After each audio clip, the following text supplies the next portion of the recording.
Lenten Bible reading, Journey to the Cross, Day 39. Jesus' side is pierced and the burial of Jesus. Coming from John chapter 19, verses 18 to 42. After this, when Jesus knew that all was now finished, he said, in order to fulfill the scripture, "I am thirsty."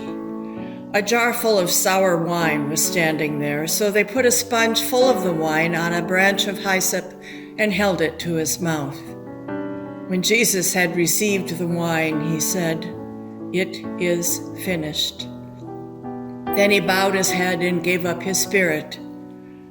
Since it was the day of preparation, the Jews did not want the bodies left on the cross during the Sabbath, especially because that Sabbath was a day of great solemnity. So they asked Pilate to have the legs of the crucified men broken and the bodies removed. Then the soldiers came and broke the legs of the first and of the other who had been crucified with him. But when they came to Jesus and saw that he was already dead, they did not break his legs.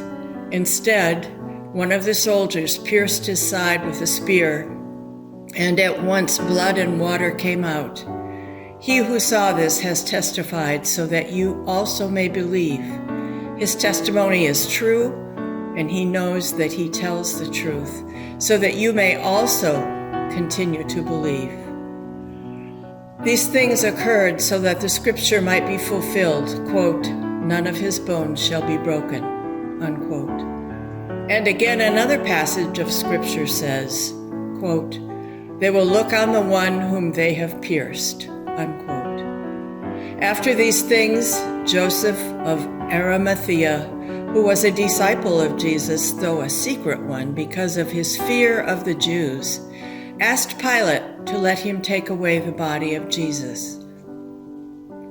Pilate gave him permission, so he came and removed his body.